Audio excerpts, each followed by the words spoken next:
Good morning students.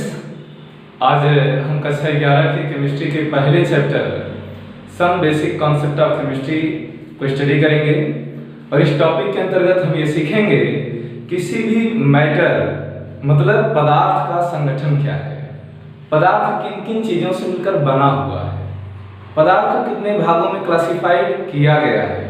और इसी topic के अंतर्गत हम सभी ये सीखेंगे कि परमाणु, तत्व, अणु, यौगिक और उनकी परसेंटेज किसी अनदर कंपाउंड में क्या होगी। किसी बड़े यौगिक में कार्बन की प्रतिशतता क्या होगी, हाइड्रोजन की क्या होगी, ऑक्सीजन की क्या होगी, ये पूरी बातें, यहाँ तक कि हम इनकी सांद्रताओं की मोलरता, नॉर्मलता, मोलरता, मोल कॉन्सेप्ट की पूरी हम डिटेल जानकारी, डिटेल स्टडी हम इस चैप्टर के अंतर्गत करेंगे। So let us we start a very important topic, some basic concept of chemistry.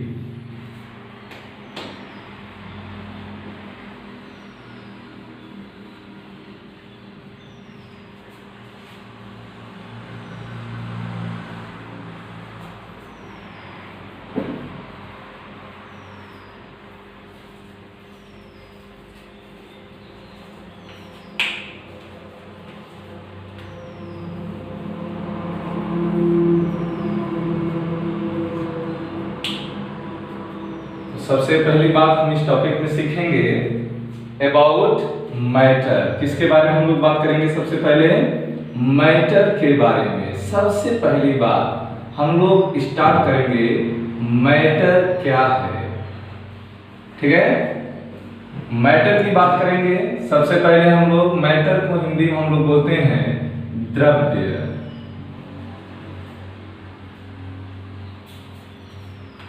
तो फ्रेंड्स, मैटर क्या है, द्रव्य क्या है, और द्रव्य का दूसरा नाम हम लोग जानते हैं, इसे हम पदार्थ भी कहते हैं। द्रव्य मतलब पदार्थ। ठीक, तो पदार्थ क्या है, द्रव्य किसे कहेंगे? तो चलिए हम सीखते हैं द्रव्य क्या है। दुनिया की वे सभी चीजें, those things of universe which contain mass, some mass, called matter. Those things of universe which contain some mass and occupy some space is called matter. दुनिया की वे सभी चीजें जिसमें भार होता है और वो स्थान घेरती है, उन्हीं को हम नाम क्या देते हैं? मैटर कहते हैं। उन्हीं को हम मैटर कहते हैं। मतलब संसार की वे सभी चीजें जो क्या करती हो? स्थान घेरती हो, और जिसमें कुछ भार होता है उसे हम क्या बोलेंगे? मैटर। जैसे ये मार्कर, क्या इसमें कुछ भार है? क्या इस मार्कर का कुछ भार है कि नहीं? यदि हाँ, तो चेक करो क्या ये स्थान घेरेगा। ये देखो यहां मैंने रख दिया, ये इतना स्थान क्या किया? ऑक्यूपाई कर लिया, घेर लिया। क्या मैं मैटर हूं? अगर मैं मैटर हूं या आप मैटर है तो दो ही शर्तें हैं इसके। क्या? एक तो भार होना चाहिए, दूसरा क्या करे? स्थान घेरना चाहिए। क्या मेरे ऊपर ये दोनों बातें लागू होती हैं? क्या मैं स्थान घेरता हूं? हाँ, मैं जहां खड़ा हूं मैंने अपना स्थान घेर लिया है। क्या मुझमें भार है? हाँ, समथिंग कुछ भार तो जरूर होगा। तो मैं भी क्या हूं? अकॉर्डिंग टू केमिस्ट्री मैं भी मैटर हूं। तो those things of universe which contains mass and occupy some space is called matter. Is that clear? Matter को क्लासिफाइड किया गया है उनकी प्रॉपर्टी के आधार पर। उनकी प्रॉपर्टी के आधार पर मैटर को क्लासिफाइड किया गया है। मैटर को कितने पार्ट में क्लासिफाइड किया गया है? Matter are classified on the basis of properties. It divided into parts. First is on the basis of physical property. On the basis of physical properties. And second is chemical properties.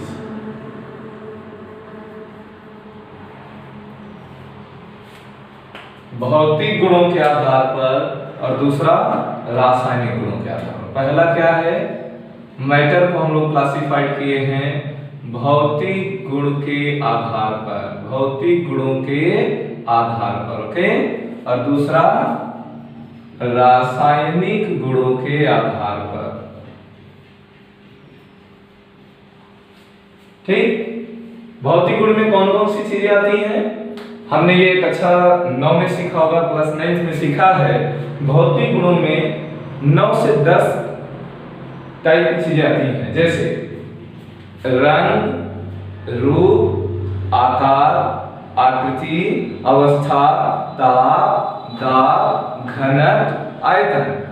तो students ये सभी चीजें, किसी भी पदार्थ का रंग कौन सी प्रॉपर्टी है, फिजिकल प्रॉपर्टी, उसका आकार, उसकी आकृति, उसका घनत्व, उसका ताप, दाब, आयतन, ये सब मैटर की क्या है, फिजिकल प्रॉपर्टी। जो इंटरनल चीजें होती हैं उसे हम क्या बोलते हैं, आंतरिक संगठन को जिसके अंतर्गत हम पढ़ते हैं वो सब आती है रासायनिक गुणों के अंतर्गत, ठीक है। तो ये भौतिक गुणों के आधार पर क्लासिफाइड किया गया है मैटर को। तो हम भौतिक गुण में लेते हैं अवस्था के आधार पर। भौतिक गुण में हम किसकी बात करेंगे, मेनली हम बात करते हैं स्टेट की अवस्था के आधार पर। अवस्था के आधार पर मैटर को क्लासिफाइड किया गया है। मुख्यतः 3 अवस्थाएं बताई गई हैं मैटर की। पदार्थ की कितनी अवस्थाएं बताई गई हैं, मुख्य रूप से पदार्थ की 3 अवस्थाएं होती हैं। पहला सॉलिड, दूसरा लिक्विड और तीसरा गैस। ठोस, द्रव और गैस, ठीक। रासायनिक गुणों के आधार पर पदार्थ को 2 भागों में बांटा गया है। पदार्थ को कितने भागों में बांटा गया है, मैटर को कितने भागों में क्लासिफाइड किया गया है, 2 पार्ट्स में। पहला है प्योर सब्सटेंस और दूसरा है इम्प्योर सब्सटेंस।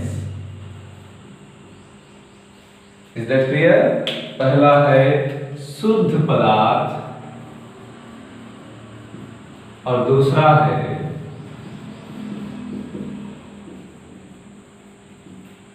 अशुद्ध पदार्थ। और इतना तो आइडिया हम लोग के पास थोड़ा थोड़ा है ही कि शुद्ध और अशुद्ध की बात हम करना जानते हैं क्लास 9 से, कि कौन से मैटर शुद्ध होते हैं और कौन से मैटर अशुद्ध होते हैं।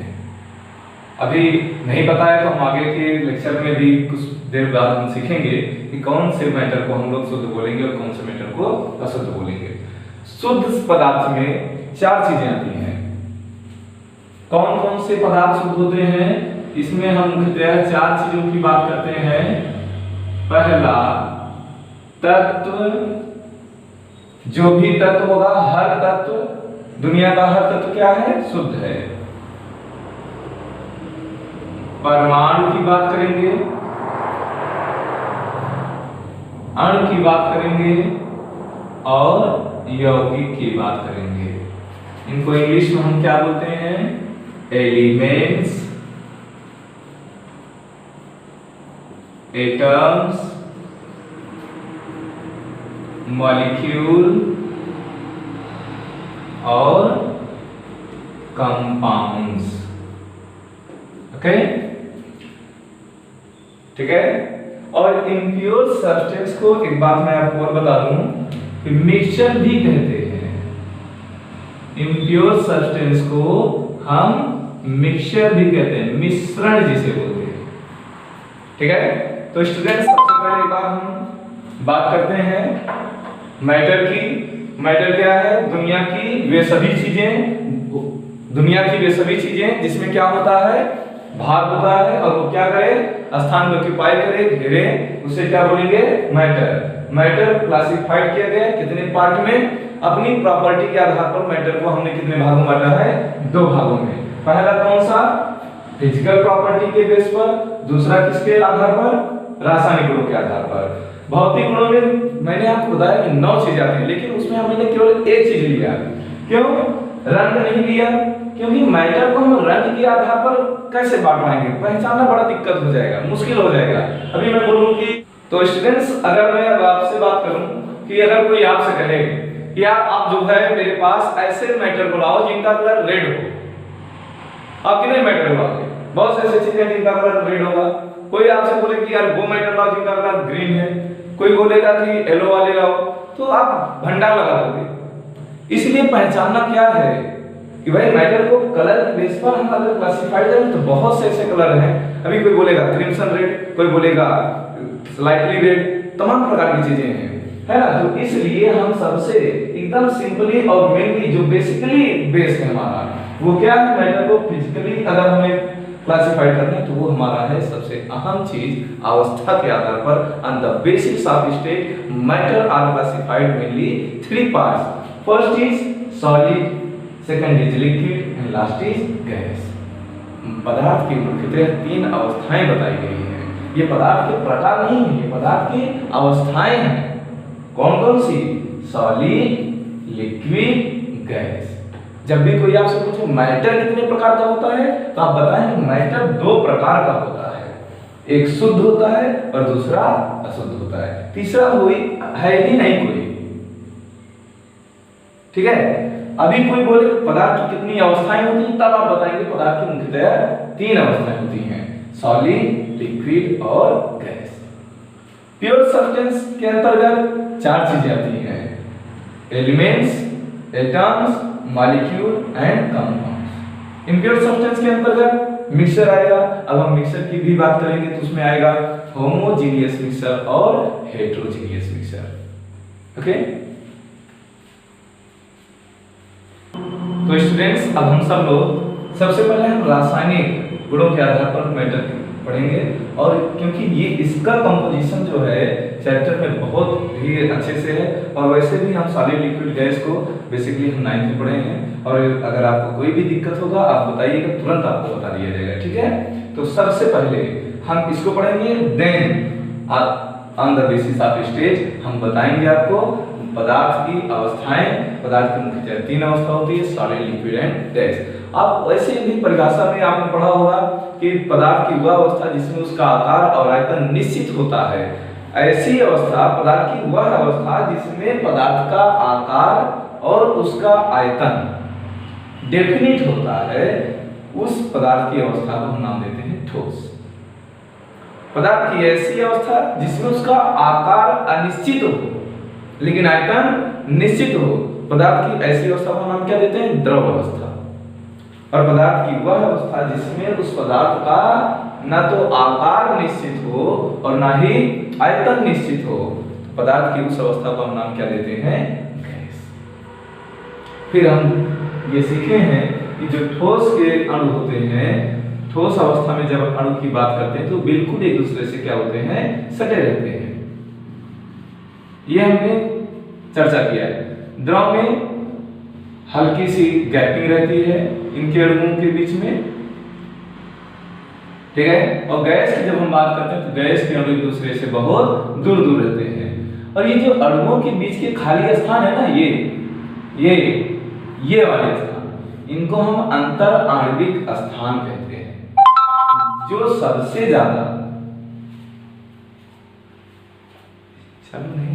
तो स्टूडेंट्स, अगर मैं जब भी बात करूंगा, आपने 9th में ऐसा सीखा है कि ठोस, द्रव, गैस।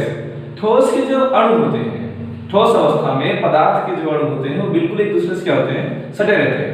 और गैस के अणु एक दूसरे से बहुत दूर दूर रहते हैं। द्रव के अणु ठोस की अपेक्षा कम और गैस की अपेक्षा अधिक सटे रहते हैं।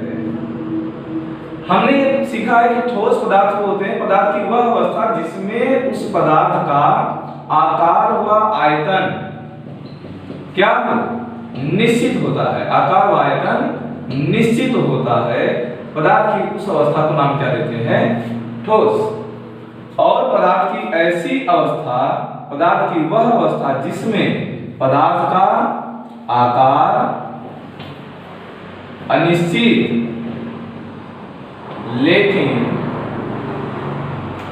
आयतन निश्चित होता है, पदार्थ की उस अवस्था को नाम क्या देते हैं? द्रव। और पदार्थ की वह अवस्था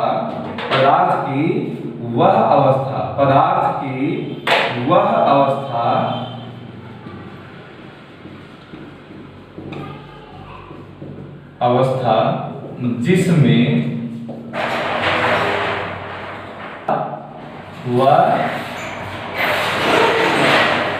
वह अवस्था जिसमें उसका आकार और आयतन दोनों भी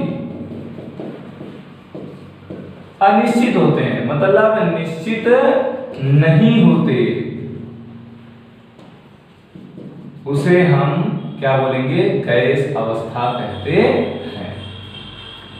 अणुओं के बीच में जो आप खाली स्थान देख पा रहे हैं, ये वाली स्थान, ये देखो, ये अणुओं के बीच का ये यहां से यहां तक ये जो खाली स्थान है, यहां से यहां तक ये जो खाली स्थान है, यहां से ये अणुओं के बीच के इन खाली स्थान को हम नाम देते हैं अंतराण्विक स्थान। इन्हें हम नाम क्या देते हैं? अंतराण्विक स्थान। अंतराण्विक स्थान सबसे ज्यादा किसमें होता है? गैस के अणुओं के बीच में, और सबसे कम ठोस अवस्था में होता है। और द्रव अवस्था में आप देख सकते हैं इसकी अपेक्षा ज्यादा और गैस की अपेक्षा कम। Is that clear? तो सबसे पहले स्टूडेंट्स हम बात करेंगे रासायनिक गुणों के आधार पर पदार्थ को दो भागों में बांटा गया है, एक शुद्ध और दूसरा अशुद्ध। सो let us start pure matter. तो स्टूडेंट्स, शुद्ध पदार्थ क्या है? क्या है शुद्ध पदार्थ? क्या हवाएं शुद्ध हैं? शुद्ध वही होगा जिसमें केवल एक ही टाइप का मॉलिक्यूल होगा। क्लियर है? जिनका रासायनिक संघटन निश्चित होता है। हम बात करते हैं शुद्ध पदार्थ की, तो परिभाषा इसकी है कि वे पदार्थ जिनका रासायनिक संघटन निश्चित होता है, उन्हें हम शुद्ध पदार्थ कहते हैं। जिनका रासायनिक संगठन, ये सबसे इंपॉर्टेंट चीज है, जिनका रासायनिक संगठन केमिकल कंपोजिशन क्या हो? निश्चित होता है, मतलब जिसमें किसी भी प्रकार की कोई मिलावट ना हो, ऐसे पदार्थों को हम नाम क्या देते हैं? शुद्ध पदार्थ। अब हवा की अगर हम बात करें तो उसमें तमाम प्रकार के मिट्टी, धूल कण, कंकड़, पत्थर, छोटे छोटे बहुत से मॉलिक्यूल ऐसे हवाओं में अलग अलग गैसों के मिक्सचर उड़ते रहते हैं। तो जब अलग अलग है तो कौन किस रेशियो में, ये निश्चित नहीं है। तो हवा क्या है? अशुद्ध है। दूध, क्या दूध शुद्ध है? नो, उसमें भी तमाम प्रकार के कंपाउंड्स अलग अलग रेशियो में है, जिनका रेशियो निश्चित नहीं है, तो वो भी आपका शुद्ध नहीं है। केवल वही चीजें शुद्ध होंगी जिनका रासायनिक संगठन क्या होगा? निश्चित होगा। क्लियर? नेक्स्ट, अब हम बात करते हैं इनके क्लासिफिकेशन की। तो मैंने आपको बताया कि इनको दो पार्ट में क्लासिफाइड किया गया है, इनको दो भागों में क्लासिफाइड किया गया है। पहला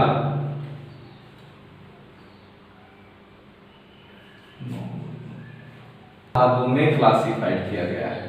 इनको कितने भागों में क्लासिफाइड किया गया है? हम मैटर को 4 पार्ट में, ये जो शुद्ध मैटर है, प्योर सब्सटेंस है, इसको हम 4 भागों में पढ़ते हैं।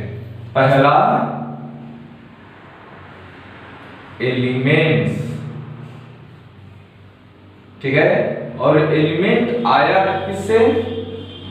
हम एटम्स की बात जब करेंगे, और जब एटम्स को हम मिलाएंगे तो क्या हम बनाएंगे? मॉलिक्यूल्स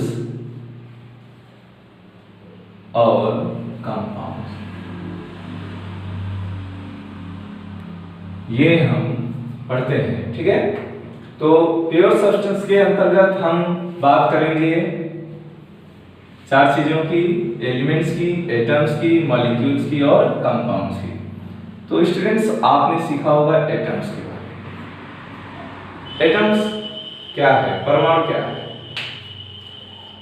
तो परमाणु जो है ग्रीक भाषा का, परमाणु एक ग्रीक वर्ड है। परमाणु कौन सा वर्ड है? ग्रीक वर्ड है, जिसका मतलब होता है जिसको तोड़ा ना जा सके, जिसको तोड़ा ना जा सके, ठीक है, उसे हम परमाणु कहेंगे। अर्थात की परिभाषा बाद में बन के आई। इसकी खोज जो है 1803 में हुई और उस समय बताया गया कि परमाणु दुनिया के वे सभी चीजें, दुनिया का वह सबसे छोटा सा छोटा भाग, किसी भी पदार्थ का वह सबसे छोटा सा छोटा भाग जिसको हम विभाजित ना कर सकें, जिसको हम और छोटा ना कर सकें, पदार्थ के उस छोटे भाग को हम नाम क्या देते हैं? परमाणु कहते हैं। ठीक है, परमाणु किसे कहेंगे? किसी भी पदार्थ का वह सबसे सूक्ष्म भाग जिसे हम विभाजित नहीं कर सकते। और क्लासिफिकेशन जब इसकी डिफिनीशन आई तो ये बोला गया, क्लासिफाइड और मॉडिफाइड, इसका डिफिनीशन हुआ कि किसी भी पदार्थ का वह सूक्ष्म भाग जो स्वतंत्र अवस्था में नहीं रह सकता लेकिन रासायनिक प्रक्रिया में भाग ले सकता है, पदार्थ के उस भाग को परमाणु कहते हैं। अणु किसे कहेंगे? किसी भी पदार्थ का वह सूक्ष्म भाग जो स्वतंत्र अवस्था में तो रह सकता है लेकिन रासायनिक क्रिया में भाग नहीं ले सकता, उसे हम क्या बोलेंगे? अणु। जो एक ही प्रकार के परमाणु से मिलकर बने हो, जिनमें एक ही प्रकार का परमाणु ही उपस्थित हो, उसे हम क्या देते हैं नाम? तत्व। किसी भी परमाणु को प्रदर्शित करने का सबसे सरलतम रूप है। अगर हम किसी परमाणु को प्रदर्शित करते हैं तो किस रूप में प्रदर्शित करते हैं? तत्व के रूप में। जैसे सोडियम को प्रदर्शित करना है तो Na, पोटेशियम को प्रदर्शित करना है तो K, हाइड्रोजन को प्रदर्शित करना है तो H, क्लोरीन को Cl, ब्रोमीन को Br, हीलियम को He, लिथियम को Li। इन परमाणुओं को हम तत्व के रूप में ही देख पाते हैं, प्रदर्शित कर पाते हैं। दो या दो से अधिक परमाणुओं को मिलाने से किसका निर्माण होता है? अणु का निर्माण होता है। अणु किससे मिलकर बना होता है? परमाणुओं से। ठीक है, जैसे H2, Cl2, H2O, N2, O2, ये सब क्या है? मॉलिक्यूल है। और अणुओं का निर्माण किससे होता है? परमाणुओं से। तो कहने का मतलब सबसे सूक्ष्म रूप क्या है? परमाणु है। और जब हम डिफिनीशन की बात करेंगे कंपाउंड की तो बोलते हैं दो या दो से अधिक तत्वों को निश्चित अनुपात में मिलाते हैं तब जाके यौगिक का निर्माण होता है। ठीक है, तो यौगिक किसे कहते हैं? दो या दो से अधिक तत्वों को निश्चित अनुपात में मिलाने से यौगिक का निर्माण होता है। Is that clear? तो स्टूडेंट्स हम बात करने जा रहे हैं अब इम्प्योर सब्सटेंस की। इम्प्योर सब्सटेंस किसे कहेंगे? वे पदार्थ जिनका रासायनिक संगठन अनिश्चित होता है, उसे क्या बोलते हैं? इम्प्योर सब्सटेंस कहते हैं। और मैंने आपको बताया कि इम्प्योर जो सब्सटेंस है इसी को हम लोग मिक्सचर भी कहते हैं, मिश्रण कहते हैं। तो मिश्रण की परिभाषा क्या होगी? अब ध्यान से सुनिएगा। मिश्रण किसे कहेंगे? वे पदार्थ जिनका रासायनिक संगठन निश्चित नहीं होगा या दो या दो से अधिक तत्वों को, दो या दो से अधिक तत्वों को निश्चित अनुपात में मिलाने से मिश्रण का निर्माण होता है।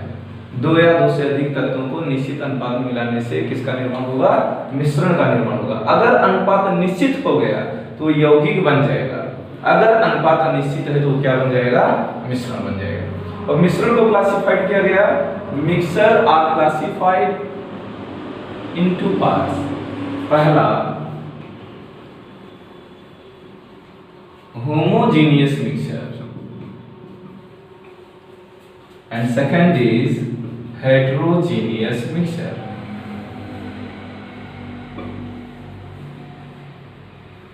इसको हिंदी में बोलते हैं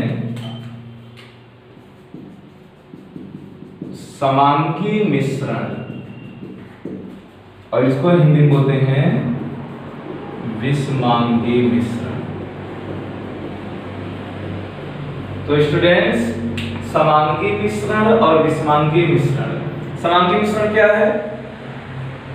ऐसा मिश्रण जिसमें उपस्थित अवयवों को, जिसमें उपस्थित सब्सटेंस को हम अलग अलग ना कर सकें, किसी भौतिक विधि द्वारा अलग ना कर सकें। वह मिश्रण जिसमें उपस्थित कंपोनेंट को, उपस्थित अवयव को हम किसी भौतिक विधि द्वारा अलग अलग ना कर सकें, उसे हम नाम क्या देंगे? समांगी मिश्रण। और ऐसे मिश्रण जिसमें हम उपस्थित अवयवों को हम अलग अलग करके देख सकते हैं, उसे हम नाम क्या देंगे? विषमांगी मिश्रण। समांगी मिश्रण किसे बोलेंगे? ऐसा मिश्रण जिसमें उपस्थित अवयवों को हम अलग अलग करके नहीं देख सकते, उसे हम क्या बोलेंगे? समांगी मिश्रण। जैसे चीनी पानी का मिश्रण, चीनी और पानी का मिश्रण। जब हम चीनी पानी को मिलाते हैं तो क्या बनता है? एक जूस बनता है, शरबत बनता है। और शरबत में से हम चीनी पानी को अलग अलग नहीं कर सकते।